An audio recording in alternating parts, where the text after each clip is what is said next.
Hello everyone, welcome to the interval classes. आज जो हम डिस्कस करने वाले हैं, आज हम एनवायरनमेंट समिट्स पर डिस्कस करेंगे, पर्यावरण सम्मेलन को। ठीक है, ये मैंने बहुत मेहनत करके बनाए हुए नोट्स हैं, ठीक, आप लोगों के लिए, ताकि आपका हाई कोर्ट का एग्ज़ाम थोड़ा सा अच्छा हो सके, बेटर हो सके, क्योंकि उसमें जीएस जो पूछी जाएगी उसमें आपसे को यहाँ से करीबन 2 से 3 सवाल देखने को मिल सकते हैं मोस्ट प्रोबेबली। ठीक है ना, सेंट्रल बॉडी है, ऑब्वियस सी बात है कि एनवायरनमेंट हमेशा ही क्या आता है, फेमस टॉपिक होता है जिससे सवाल बनते ही बनते हैं। ओके, तो हम स्टार्ट करते हैं। देखो, पर्यावरण सम्मेलन की बात करें तो देखो, स्टॉकहोम सम्मेलन जो है, स्टॉकहोम सम्मेलन हुआ था हमारा स्वीडन के अंदर, यूरोप में पड़ता है स्वीडन आपका, जिसकी तारीख जो थी 5 जून आपको 1972 थी। इसी वजह से 5 जून को क्या मनाया जाता है, वर्ल्ड एनवायरनमेंट डे मनाया जाता है, यानी पर्यावरण दिवस मनाया जाता है, जो कि कब हुआ था, 1972 में हुआ था। ठीक है, इसका परिणाम क्या था, तो देखो इसका परिणाम में क्या निकला था कि यूएनईपी का गठन होता है। इसी के परिणाम के स्वरूप आपका जो स्टॉकहोम सम्मेलन होता है, इसी में ये निर्णय लिया जाता है कि यूएनईपी करके एक संगठन बनाया जाएगा। ठीक है, तो उसका गठन होता है और प्रोजेक्ट टाइगर चलाया जाता है। ठीक है ना, तो 1972 से, तो देखो ये 1 अप्रैल 1973 से आपका भारत के अंदर प्रोजेक्ट टाइगर स्टार्ट हो गया था। ठीक है, 1 अप्रैल 1973 से। ठीक, अब नेक्स्ट देखो हम बात करते हैं मॉन्ट्रियल प्रोटोकॉल की। तो सेकंड है हमारा मॉन्ट्रियल प्रोटोकॉल। तो इसकी जो समय अवधि थी वो 16 सितंबर 1987 थी। इस दिन हमारा क्या मनाया जाता है, 16 सितंबर को इंटरनेशनल ओजोन डे मनाया जाता है। क्यों? क्योंकि मॉन्ट्रियल प्रोटोकॉल इसी दिन हुआ था। और ये हुआ किसके लिए था, अब इस जगह बताने के लिए कि देखो ये हुआ था आपका ओजोन पर हुए क्षेत्र पर चिंता व्यक्त करने के लिए आपका मॉन्ट्रियल प्रोटोकॉल हुआ था। और इसका स्थान क्या है, तो इसका स्थान है कनाडा। ठीक है, अब देखो यहाँ पे एक नोट है, नोट की हम बात करते हैं। तो 1985 में जोसेफ फॉरमैन ने अंटार्कटिका के ऊपर ओजोन परत में छिद्र का पता लगाया था। ठीक है ना, तो किसने लगाया था, तो फॉरमैन ने लगाया था। ये हमें मालूम होना चाहिए। देखो, ओजोन परत पर जो क्या कहते हैं आपका क्षय हो रहा है उसका, ठीक है, यानी कि उसका नाश हो रहा है, उसके लिए सबसे जिम्मेदार गैस कौन सी मानी गई, इसमें बताया गया है कि सीएफसी है उसके लिए सबसे जिम्मेदार, जिसमें कि आपके जो क्लोरो गैस है, ठीक है, वो सबसे ज़्यादा ही क्या आता है, नुकसान पहुँचाती है किसको, ओजोन परत को। ठीक, तो अब देखो सीएफसी का मुख्य स्रोत क्या होता है, रेफ्रिजरेटर, एयर कंडीशनर, ये सब हमको पता ही है। परफ्यूम्स भी होते हैं सीएफसी के मुख्य स्रोत में, इससे पहले भी हम डिस्कस कर चुके हैं एक वीडियो के अंदर अपने। ओजोन परत की मोटाई को हम किस में मापते हैं, तो डॉप्सन इसकी यूनिट होती है, उसके अंदर हम क्या करते हैं, ओजोन परत की मोटाई को मापते हैं। ठीक, ओजोन परत की पृथ्वी की सुरक्षा का कवच कहा जाता है। ठीक है, जो ओजोन लेयर है हमारी, ये बेसिकली किस में पड़ती है, समताप मंडल में पड़ती है ना, तो समताप मंडल के अंदर पड़ती है। और इसी में क्या कहते हैं आपको, इसको हम क्या कहते हैं, पृथ्वी की सुरक्षा कवच। सुरक्षा कवच क्यों कहते हैं इसे, क्योंकि ये जो यूवी रेज आती है ना आपकी सन से, उससे प्रोटेक्ट करता है आपको अर्थ को। ठीक है ना, तो देखो अब नेक्स्ट हम बात करते हैं पृथ्वी सम्मेलन, यानी कि अर्थ सम्मेलन की हम बात करते हैं। तो ये देखो, ये कब हुआ था पृथ्वी सम्मेलन, पृथ्वी बचाओ सम्मेलन करके इसका नाम था।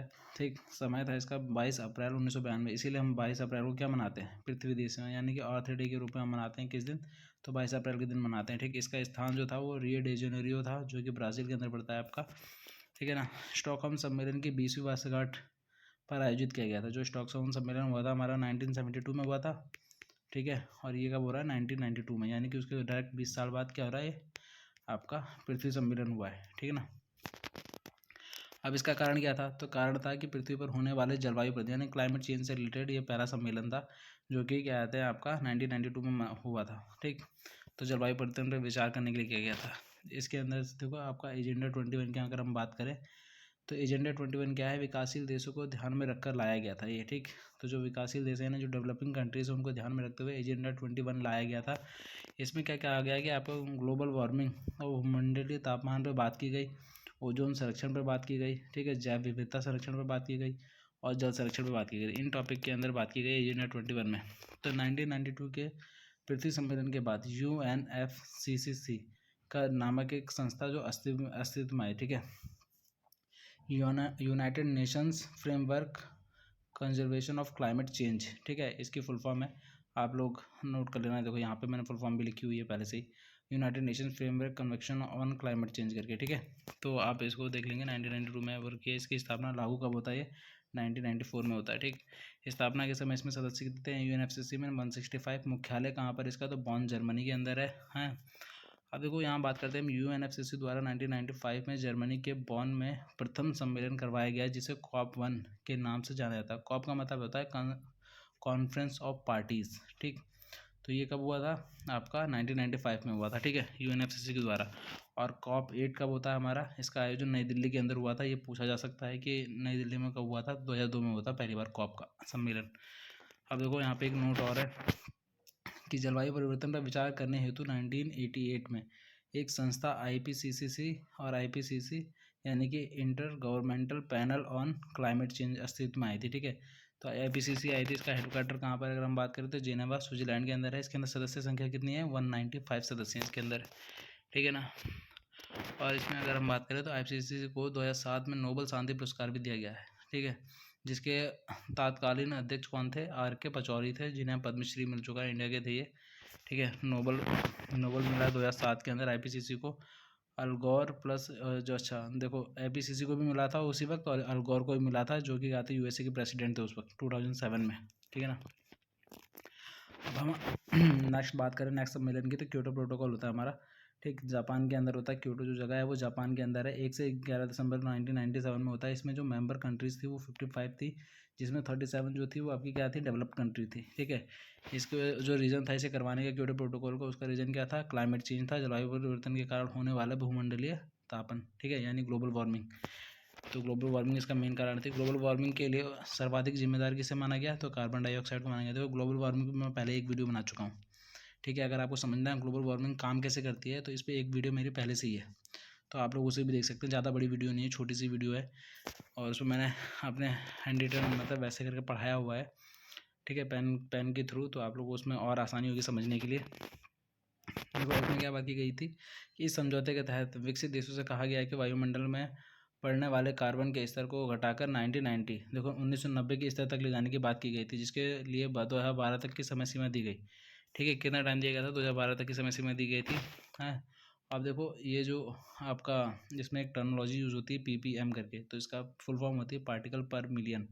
ठीक है, तो क्योटो प्रोटोकॉल हमारा लागू कब हो जाता है? तो वो लागू होता है 16 फरवरी 2005 को। ठीक, और क्योटो प्रोटोकॉल भारत में हस्ताक्षर कब करता है, मतलब भारत कब ज्वाइन होता है इसमें?